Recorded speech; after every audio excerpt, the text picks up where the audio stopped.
Hi, I'm Jeanette Roche. This is Bridge City News. Here are some of today's top stories.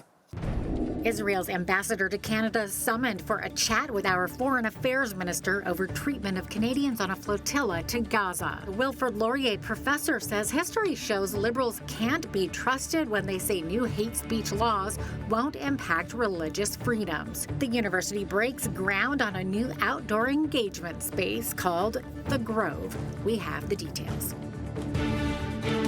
Your nation, your province, your southern Alberta. From the heart of Lethbridge, it's Bridge City News with Jeanette Roche. Thanks so much for joining us. Foreign Affairs Minister Anita Anand is summoning the Israeli ambassador over the treatment of participants in a Gaza flotilla. Activists say 11 Canadians were among those detained when Israel's Navy intercepted 41 boats in international waters near Cyprus on Monday. A video posted on X by Israeli National Security Minister Itamar Ben-Gvir shows him mocking activists as they're corralled by Israeli security personnel. One video shows the minister walking among activists who were kneeling with their hands tied behind their backs, while another features him saying the activists should be imprisoned for a long time. Anand calls the video, quote, deeply troubling and absolutely unacceptable. Israeli Prime Minister Benjamin Netanyahu has rebuked Ben-Gvir, saying his actions are not in line with Israel's values and norms. Israel's ambassador to the U.S. posted on X that Ben-Gvir's reckless grandstanding does not represent Israeli government policy. The world is keeping a watchful eye on the Ebola outbreak in Africa. The World Health Organization says while the outbreak of a rare Ebola type in Congo and Uganda poses low global risk, responders on the ground described being underprotected and undertrained for a rapidly spreading virus with no approved medicine or vaccine. So far, 51 cases have been confirmed in the DRC, in the northern provinces of Ituri and North Kivu, including in the cities of Bunia and Goma. Although we know the scale of the epidemic in DRC is much larger. Uganda has also informed WHO of 2 confirmed cases in the capital, Kampala, including 1 death among 2 individuals who traveled from DRC to Uganda. So far, the outbreak has killed more than 130 people. An American doctor serving with the medical missionary group Surge is reported to have contracted Ebola in the Democratic Republic of Congo and is now being treated at a hospital in Germany. The federal government has advised Canadians not to travel to the DRC's eastern province of Ituri.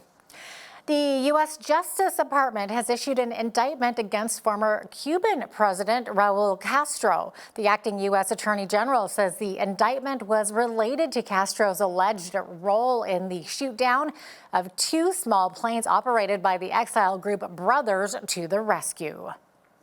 They were unarmed civilians and were flying humanitarian missions for the rescue and protection of people fleeing oppression across the Florida Straits. As alleged in the indictment, Raul Castro and 5 co-defendants participated in a conspiracy that ended with Cuban military aircraft firing missiles at those civilian planes and killing 4 Americans. Those are the allegations returned by a federal grand jury. My message today is clear. The United States and President Trump does not and will not forget its citizens. The 94-year-old Castro was Cuba's defense minister at the time. Brothers to the Rescue had flown planes over Havana on multiple occasions, dropping anti-Cuban government leaflets on the city. The Cuban government had warned the group and the U.S. government to stop the incursions into its airspace or risk escalation. Ottawa is looking at overhauling its express entry program for immigrants. The proposed changes would make it easier for people with high-paying job offers to apply for permanent residency. The government would add a new category to its existing points system for workers with domestic experience or job offers paying above the national median wage. Ottawa is using this strategy to focus on bringing in doctors, researchers, senior managers, transportation professionals, and skilled military recruits. Hosting a World Cup is prestigious. It's also very expensive. The federal budget watchdog says Canada will spend just over $1 billion to host the World Cup this year. That figure includes money from all levels of government, with the federal government contributing $473 million. The total averages to $82 million per game for the 13 games being played in Toronto and Vancouver. The parliamentary budget officer says it's about in line with what previous host countries spent. Canada is co-hosting the international soccer tournament with the United States and Mexico in June and July. Ottawa's proposed new hate speech bill, C-9, is being reviewed this week by the Senate. The upper chamber Human Rights Committee is studying the Combating Hate Act, which includes an amendment that would remove the exemption for sincerely held religious beliefs. People of faith, including Christians, are concerned that this change could lead to prosecution for simply quoting certain biblical scriptures. David Haskell is an associate professor at Wilfrid Laurier University. He teaches digital media and journalism with a focus on religion and culture. Testifying before the committee on Wednesday, Haskell says it's hard to believe the Liberal government when it says Christians won't face punishment. In 2017, the Liberal government passed Bill C-16, which added gender identity or expression to Canada's hate speech laws. Like today, it raised significant concerns among Christians who worried that disagreement about changing genders could lead to punishment. At the time, the government repeatedly promised the bill would not compel anyone to affirm gender ideology or criminalize ordinary disagreement. Again, that promise was broken. Examples are numerous and many are in my book, but most will be familiar with the case of former BC School Board trustee Barry Neufeld. Just this February, he was fined $750,000 by the BC Human Rights Tribunal for publicly expressing the Christian belief that there are only two genders and sex cannot change. But today, even when they say nothing, Christians are punished. Ontario teachers Matt and Nicole Alexander were both fired for silently not flying the gay pride flag in their classrooms. These examples show that Christians in Canada are already being discriminated against for their religious beliefs. If this criminal code protection is removed, it will be open season on Christians, as ideological opponents increasingly claim their beliefs harm society. The bill requires royal assent from the Senate before it can be passed into law. Canadians can still voice their concerns to senators. You can get more information at formycanada.com. That is the number for mycanada.com. Prime Minister Mark Carney and BC Premier David Eby met today, and as you might expect, pipelines were a topic of discussion. The Prime Minister says a new pipeline carrying oil from Alberta through BC will only happen under certain conditions, including First Nations consultation, and he says BC must also get its share of economic benefits from a pipeline project. In the weeks ahead, we will engage with British Columbia and all the provinces and territories on changes to the federal carbon pricing benchmark to align those with these new commitments. And we'll do it fast so we have one consistent and predictable approach.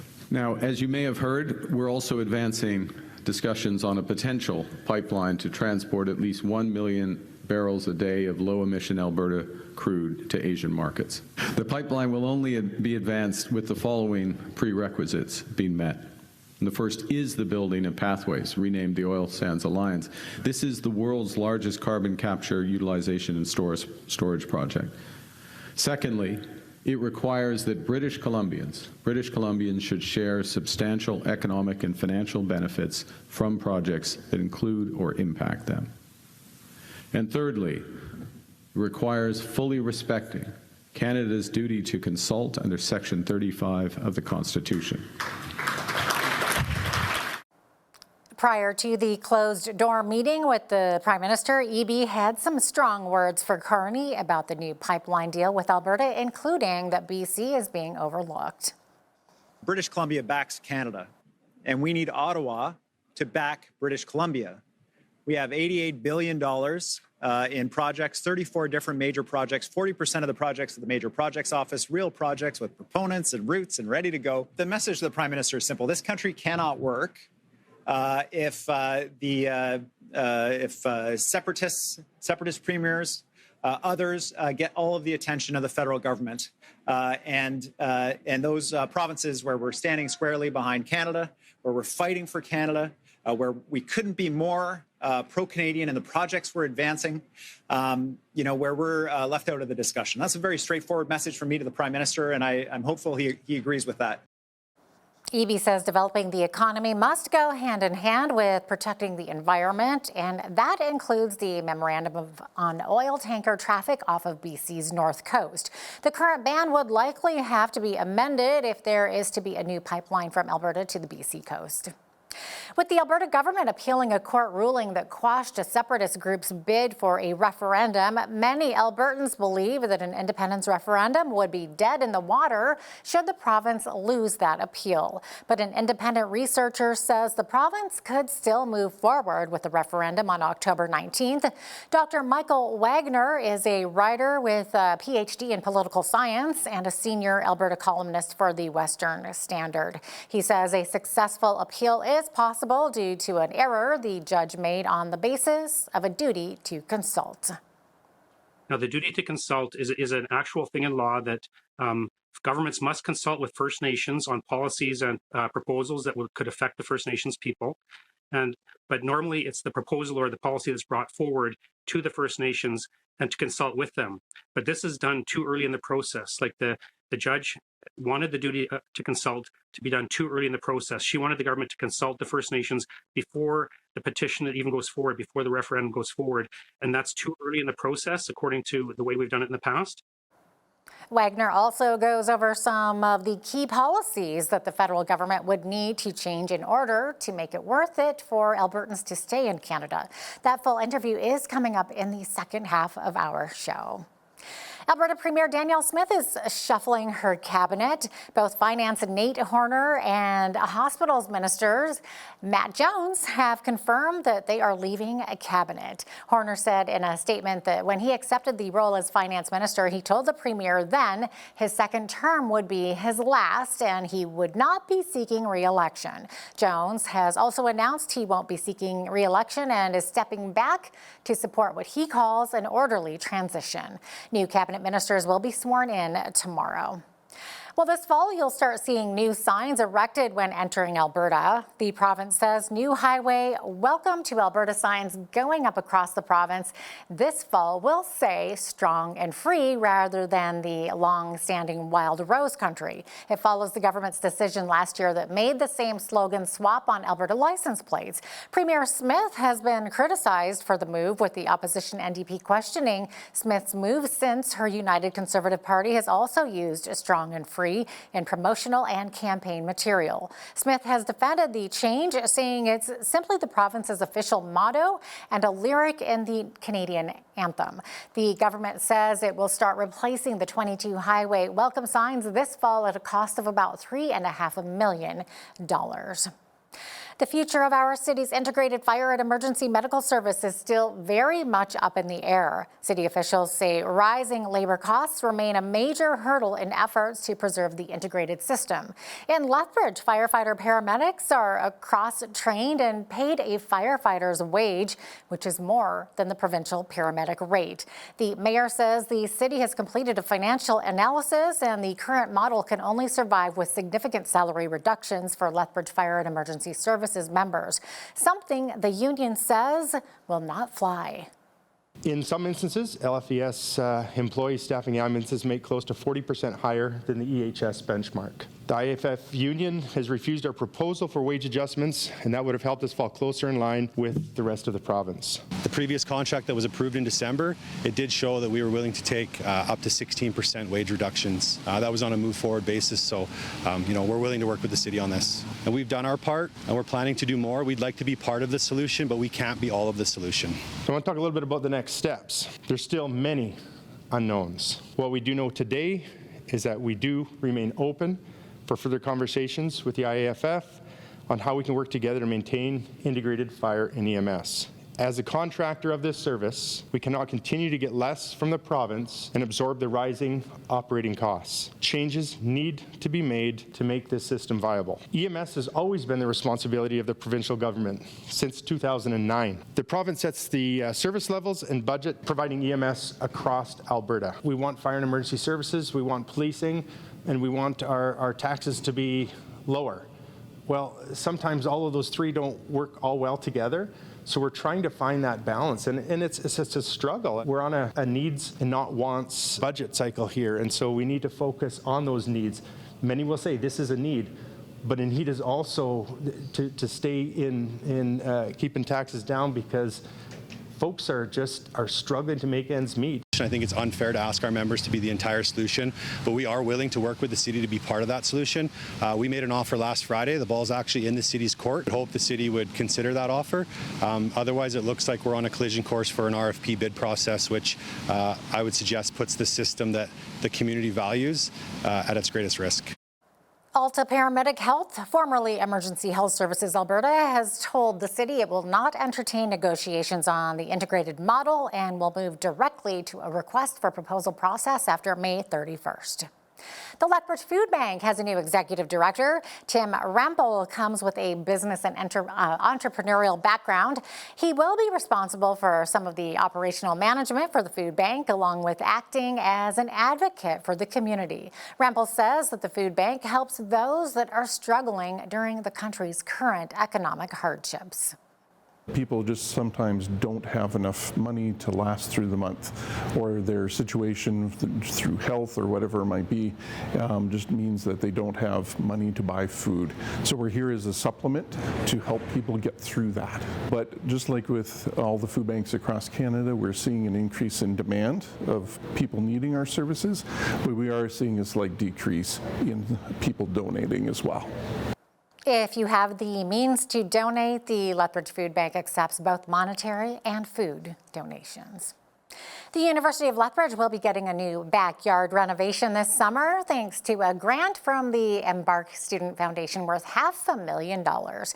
An announcement held on Wednesday introduced developments on a new vibrant and social outdoor gathering space that can be used for casual gatherings to large events. Construction is now underway at the Grove, which is a green space outside the doors of Markin Hall and the Student Union building. Development will be in two phases, which would include pathways and social spaces, a coulee lookout structure, and amphitheater, among other additions. The university's student union is praising the announcement, saying the project puts first the well-being of students. Students come here ultimately because they want to build flourishing lives, and a big part of flourishing is human connection, it's belonging, it's purpose, it's community, and that's what this space is going to be custom designed to create opportunities for. It's going to create opportunities for students to get together and play, to study outdoors, to participate in performances, outdoor lectures, and we also hope to run lots of different events out there like community markets, carnivals, all things meant to bring community together and create the conditions for flourishing. I think it's super important that the university is pioneering these projects. It really shows that they are listening to the needs of the students. It's super important, as we're seeing now more than ever, that loneliness is increasing. These informal spaces where students can walk in, come and talk is great. It shows that the university is invested in multiple different areas in the university to ensure that the holistic students actually taken care of, and not just academia at the forefront, but actually ensuring that students are ready for the future to come. The university has a goal of finishing the first phase by August before students return next semester, with phase 2 details still being worked out. If you're a fan of baseball in the Lethbridge area, you'll want to check out a list of festivities at Spitz Stadium this month, beginning tomorrow. The Canadian Grand Slam of Baseball starts Thursday with the Canadian College World Series, featuring the top collegiate baseball clubs in the country, including the Lethbridge-based Prairie Baseball Academy Dogs. The World Series coincides with the festival at the ballpark, where live music, beer gardens, family-friendly activities, and baseball skill challenges will take place throughout the weekend. But as for the action on the field, the Dogs are focused to cap off a successful season with a national championship. They're excited. I mean, they're all college students, so we've been out of school for it's going on a month now, where we've just been practicing and playing games, and it's the end of the year. They put a lot of time into it this year, like they do every year. We do move kids on to U.S. schools. The higher caliber baseball you can play, and it's just going to benefit them moving down the road to hopefully play in other conference tournaments and World Series down in the U.S. So it's very important to their development. A lot of guys, this is a big experience for them. A lot of new guys coming in, kind of playing some intense baseball and trying to see how you can perform under pressure and how we're going to work as a unit. But overall, it's super exciting for everyone. We had a really good season. We're really cohesive as a unit, and I think everyone's just super pumped to get into this and play some meaningful baseball here. Try to win a championship. Prairie Baseball Academy finished first in the Canadian College Baseball Conference this season with a 25-11 record. Their first game begins Thursday at 7 p.m. versus Vancouver Island University. Sean Haney here with RealAgriculture.com. Health Canada is officially opening the door to slashing red tape for the industrial hemp sector. It's about time. On May 16th, the Federal Health Department launched a 45-day public consultation aimed at streamlining and right-sizing the industrial hemp regulations. The move follows years of intense lobbying from farm groups who argued the crop should be regulated as a mainstream agricultural commodity rather than a controlled substance. Under the current rules, hemp faces the same strict licensing, import, export permits, and mandatory THC testing as recreational cannabis. It's crazy.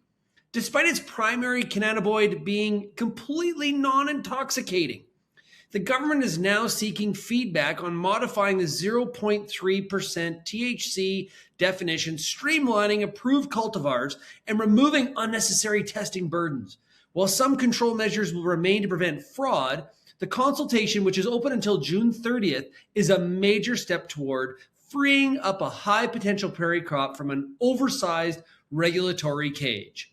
For Bridge City News, I'm Sean Haney with RealAgriculture.com.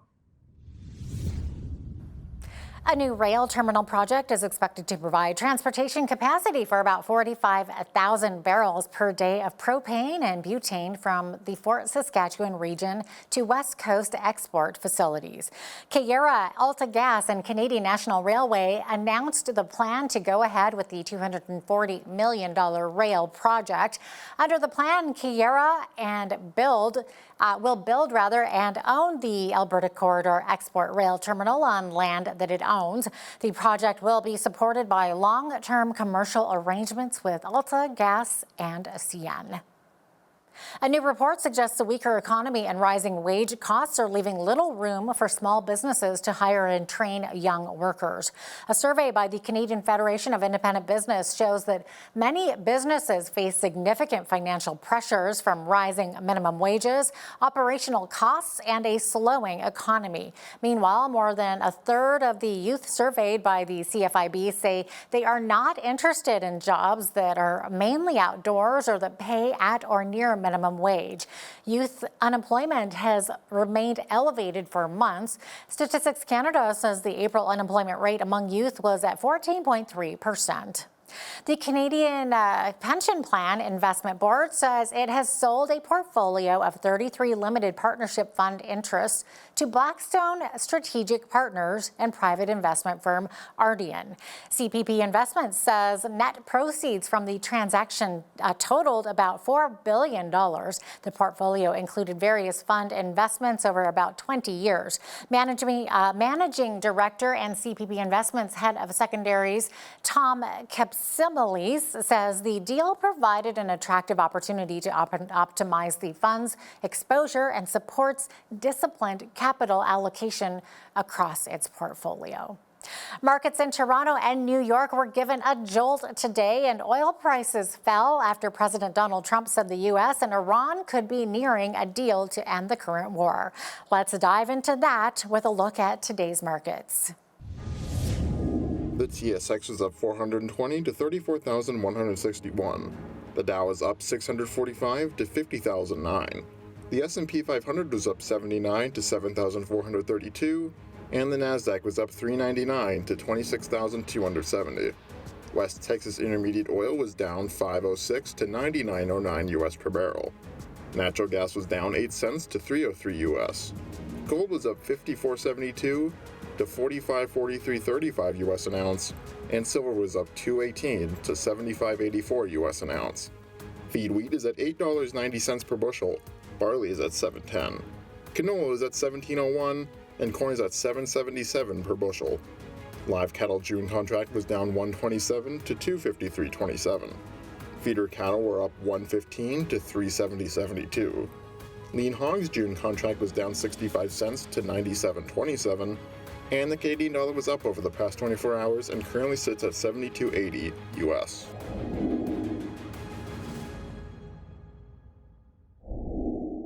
Recapping one of today's top stories, today in BC, Prime Minister Mark Carney made it clear that any pipeline project must proceed sustainably, including benefits for British Columbians and fully respect Indigenous consultation obligations under the Constitution.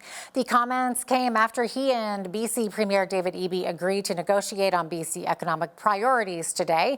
Prior to the meeting, Eby called out Ottawa for its proposed pipeline deal with Alberta, saying it appeared to reward what he calls a separatist behavior.